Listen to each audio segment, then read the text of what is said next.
Bonsoir, donc encore une petite vidéo sur les taux de chez Rome, que voilà, donc je viens de faire un surfaçage, enfin deux surfaçages, ça veut dire que j'ai fait, là j'ai ma surface de référence, que j'ai pas retouchée, hein, parce qu'elle était bien plate, et j'ai fait la face ici, j'ai retourné la face là, ça veut dire que la surface de référence est toujours plaquée sur le mort fixe, et puis faire un contrôle pour voir combien on a. Alors, tout ce que j'espère, c'est que j'ai pas laissé une merde là-dessus. Voilà, ça c'est... Voilà, de l'autre côté aussi. J'ai la moindre vacherie là-dessus. Voilà. C'est pas rien, on raye un peu, mais on s'en fout. Hein. Voilà. On va bien essuyer ça.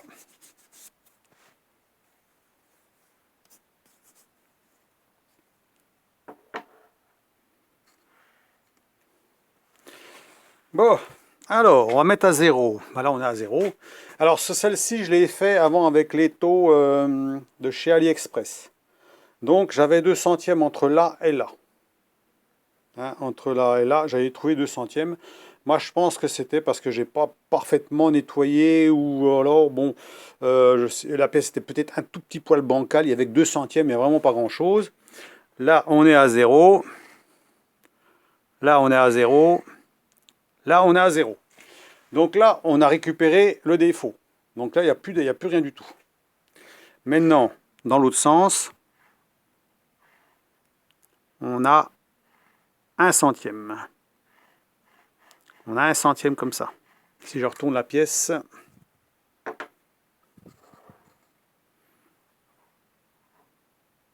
0. Ah non, même pas. 1 demi centième. Moi, je pense qu'il y a peut-être de la fraise, hein, je sais pas. Celle-ci est plus propre. Là, il n'y a rien. Il n'y a rien du tout, là. Là, je suis à 0. Plus ou moins une petite épaisseur d'aiguille. Ou alors, il y a une saloperie sur ce face-là. Sur l'autre face en dessous. Quand je la mets sur la face... On voit quand même qu'il y a des petites oscillations dues à l'état de... Moi, les lames, faut que je les remplace là. Parce qu'elles commencent à s'user. Hein. Donc, sinon, on dit qu'on n'est pas si mal. Hein. Voilà, si on se met dans un endroit, vous voyez là, on sera à zéro là. Voilà. On n'est pas si mal quand même. Hein. Donc voilà ce qu'on peut faire. Hein. Donc vite fait, hein, j'ai mis la machine, j'ai mis les deux petites cales en dessous là, voilà. Voilà ce qu'on peut obtenir avec un étau Rocheron, voilà, c'est à peu près à 1 centième, hein, donc sur une surface comme ça, sur une pièce comme ça, hein, donc voilà. Hein. Donc bon, c'est pas si mal. Hein. De toute façon, c'est à peu près ce que je trouvais avec l'autre, hein, l'autre a 2 centièmes. Hein. Donc là, on aura 1 centième, bon.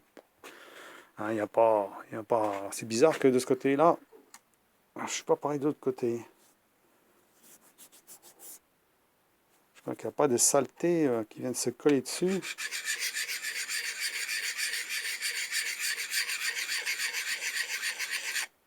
Voilà. Oui, la surface, elle est grise quand même, elle n'est pas assez brillante. Normalement, c'est plus brillant que ça quand je le fais avec cette fraise-là. Hein. Les lames commencent à être un petit peu usées. Voilà. 0, 0, 1 demi centième. Au bout, là, 0, 0, 1 demi centième. 1 demi centième, là, 1 centième. Sous les bords, attends, sous les bords. Hein. Puis ici, on est à 0. Un poil à 0. Hein. Alors, un petit centième. Alors voilà, ça dépend comment on prend la fraise, hein, puisque de toute façon, normalement, en fait, avec une fraise comme ça, il faudrait aller un bout à un autre, puis sortir de la pièce, puis re-rentrer de nouveau. Moi, ce que j'ai fait, je suis rentré dans la pièce, je suis ressorti tout de suite. Ça veut dire que je n'ai pas été jusqu'au bout. Ça veut dire qu'en fait, la fraise, une fois que les lames sont sorties, je rentre, mais normalement, il faudrait vraiment sortir à fond et bien rentrer. Voilà, alors que là, je me suis arrêté juste là. Donc c'est peut-être pour ça qu'il y a des petites différences. Voilà, on voit quand même qu'on est dans le centième. Hein. Voilà, là, pile à 0. Ouais. On serait dans le centième. Donc voilà, bon, bah, c'est ce qu'on demande hein, sur un étau, c'est d'être un centième, hein, donc on est bon. Hein. Donc centième, parfait. Voilà, donc pour la petite vidéo vite faite, hein, donc là on a forcément la surface de référence qui se trouve derrière. Ici, là, j'ai mis la surface de référence côté Morphix. Donc comme j'ai retourné la pièce, hein, forcément, je dois avoir les deux faces qui doivent être parallèles et perpendiculaires à cette face-là. Voilà. Parce que si j'étais pas perpendiculaire là, ni l'autre côté, je ne serais pas parallèle, c'est pas possible. Hein. Donc là, je dois être vraiment parallèle, perpendiculaire. Hein.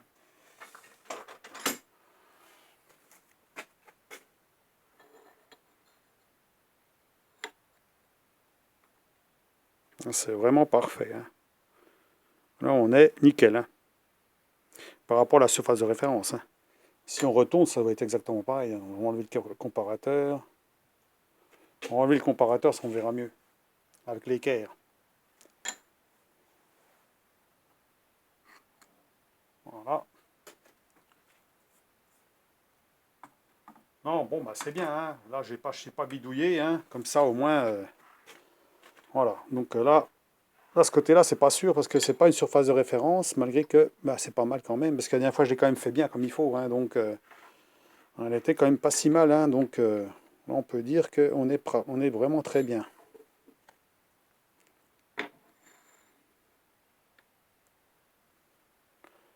Hein. Vraiment, si on pouvait mettre de la lumière là, on verrait. Hein. On va essayer de mettre de la lumière.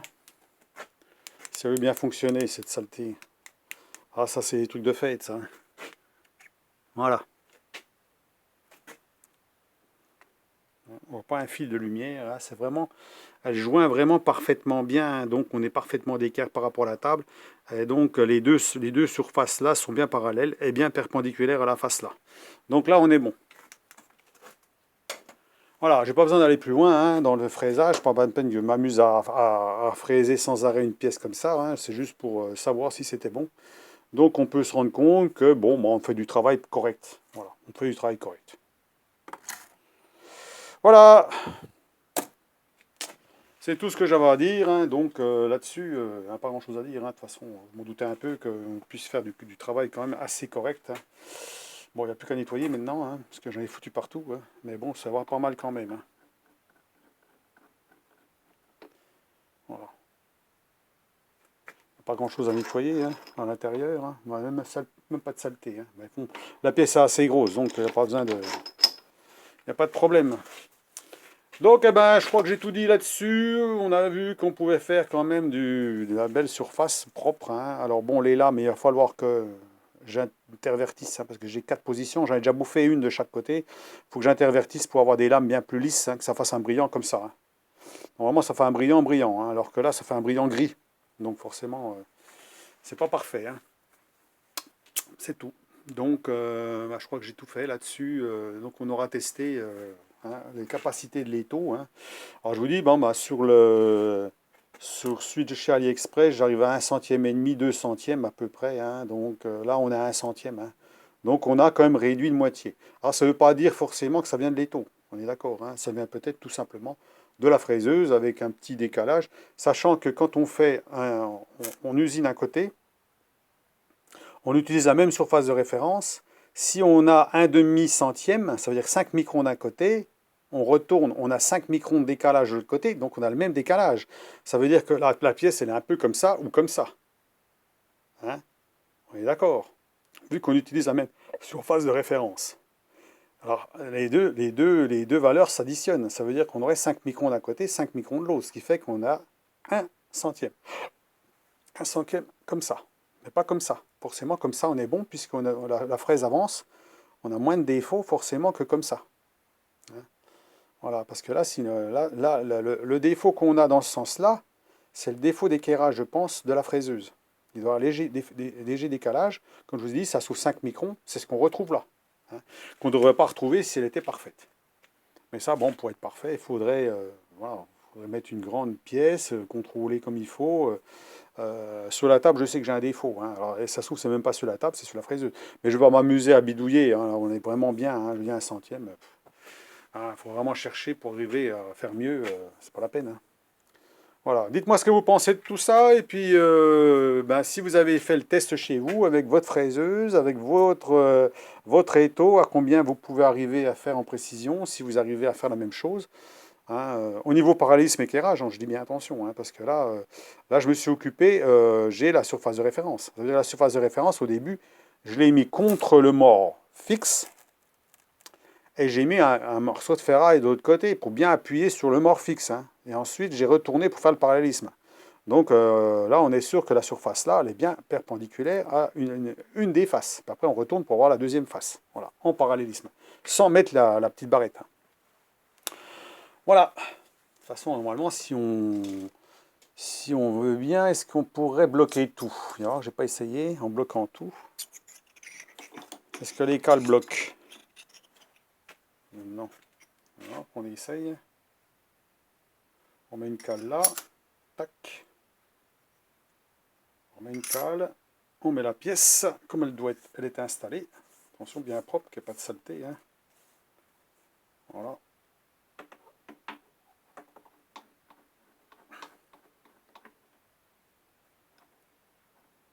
Voilà. Et on serre. Donc là, les cales sont bien en place.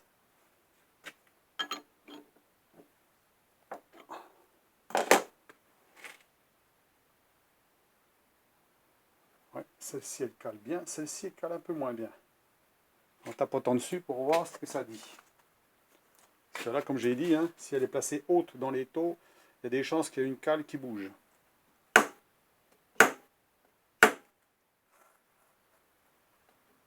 On ne peut pas taper sur cette fraiseuse. Hein. Il n'y a pas beaucoup de place. Hein. Voilà.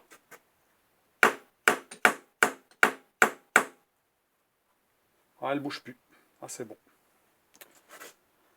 Donc en fait, quand on est sur le bord de l'étau comme ça, eh ben, la cale là, elle bougera toujours. Hein. Donc il faut mettre des petites cales. Si on met des petites cales, ça ne le fera plus. Voilà. Je vais mettre les petites cales à la place.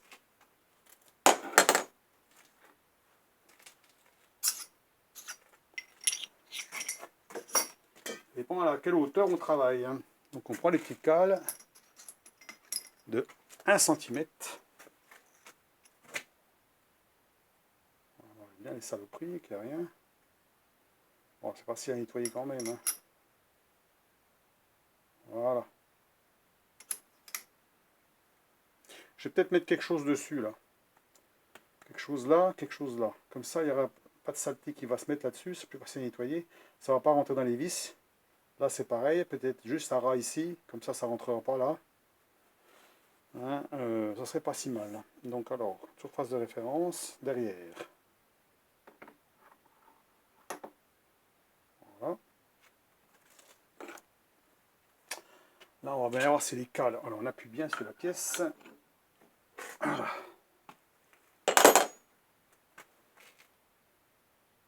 Voilà, les cales ne bougent plus. Là, c'est fixe. Voilà. Si on le met en hauteur, on n'a pas la même chose que si on le mettait plus bas. Voilà. Bon, bah ça, voilà. Donc là, on a les cales qui ne bougent pas. Donc c'est bien d'usiner le plus profond possible. Hein. Comme ça, on est tranquille. On est bien appuyé. Hein. Sinon, il faut tapoter un petit peu dessus pour le caler dessus. Comme je vous ai dit, les morts auto-plaqueurs, là, plaqueurs, ils ont tendance à glisser sur la pièce. Hein. Et puis, bah, ils accrochent mal, ce qui fait qu'il y a toujours un côté qui bouge. Là, il ne bouge pas du tout. Donc on est bon. Bon, surtout qu'elle soit bien en appui quand on fait du parallélisme, hein, parce que là, si on n'est pas en appui sur les cales, on ne sera jamais parallèle, hein, ça c'est sûr. Voilà. Donc, eh ben, je vous laisse sur cette vidéo vite faite que j'ai fait. Ça colle, ça cale bien. Hein. Là-dessus, et puis ma foi, je pense que c'est bon. Hein, XC48, hein, donc il faut que je le remarque parce qu'il s'est effacé à force. Je remarque ça. Comme ça, vous avez pu voir enfin, jusqu'où on peut aller. Mais je vous dis qu'un étau Vévor, on y arrive aussi. Hein, on va peut-être à 1 centième de plus, quoi. C'est tout. Hein, c'est vraiment pas. Voilà. Là, on voit quand même que c'est assez précis quand même. Et là, les cales, à chaque fois, elles étaient bien calées. Parce que j'ai pris les cales d'1 centimètre comme ça. Et ben là, elles étaient impeccables. Donc, elles étaient bien à fond. La pièce était bien au fond. Il n'y a pas de problème. Donc, c'est sûr, hein, ça marche bien. Donc, là, autant laisser les morts comme ça. Et puis, hein, qui travaillent ensemble. C'est pas plus mal. Voilà. Je vais nettoyer un petit coup maintenant. J'ai l'aspirateur, un coup d'aspirateur partout, et puis voilà. Mais je vais sûrement mettre quelque chose là-dessus, hein, parce que c'est vrai que bon, en plus ça le protégera quand même. Ce serait dommage de matraquer, hein. Voilà, ce que je veux dire, avec les vis ici, et les trous de vis là, bah, ça se remplit de copeaux.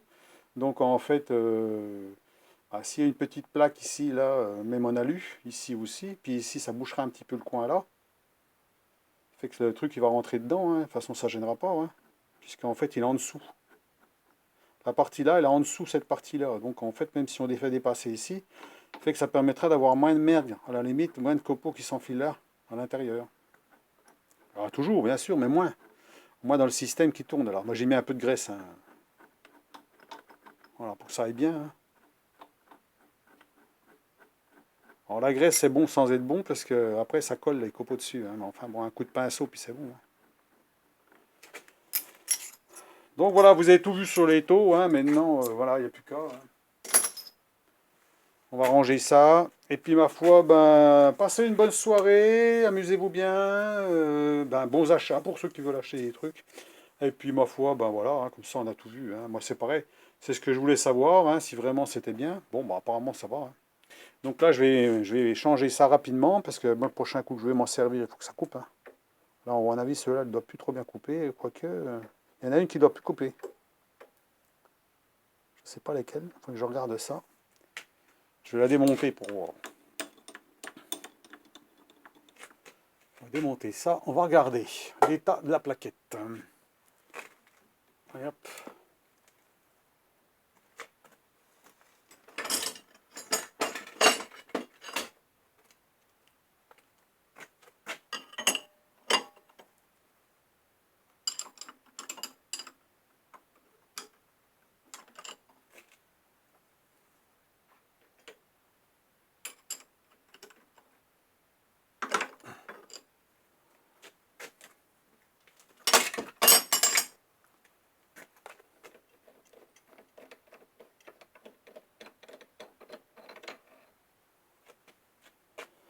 Alors, voyons voir comment que c'est là. Ah, elle coupe encore bien celle-là pourtant. Ah, c'est celle-là. Ouais, il manque un petit bout. Il manque un petit bout sur celle-là. Donc celle-là, je vais la tourner, mais l'autre pas l'autre. Il y en a une qui s'use plus vite que l'autre. À mon avis, la hauteur ne doit pas être la même. Donc il y en a déjà deux sur celle-là qui sont abîmées. Il reste encore deux. Et celle-ci, eh ben, je n'ai pas abîmé une seule. Ah si, celle-là aussi. Celle-là, elle doit être un peu abîmée aussi. Bah, c'est des plaquettes alu, hein. C'est des plaquettes alu, donc forcément, on les use assez vite quand même. Mais bon, j'ai déjà fait pas mal de choses avec. C'est toujours les plaquettes que j'utilise depuis le début, hein. Ça veut dire depuis que j'ai la fraise là, hein. Ça veut dire que bah, ça a duré quand même longtemps, hein. Mais je prends, vous dis, un ou deux dixièmes, pas plus, hein. Et puis à 900 tours, pas plus, sinon ça fait des étincelles, hein. Voilà. Sur ce, je vous laisse là-dessus, hein. On fait du bel état de surface avec ça, hein, à condition que les plaquettes coupent comme des rasoirs. On est d'accord, hein. On est d'accord, parce que sinon, bah, on a un effet gris. Voilà. Donc, je vais le changer tout de suite, ça sera fait. Allez, je vous laisse, et puis ma foi, ben, bonne continuation, et puis ma foi, à la prochaine. À plus, au revoir.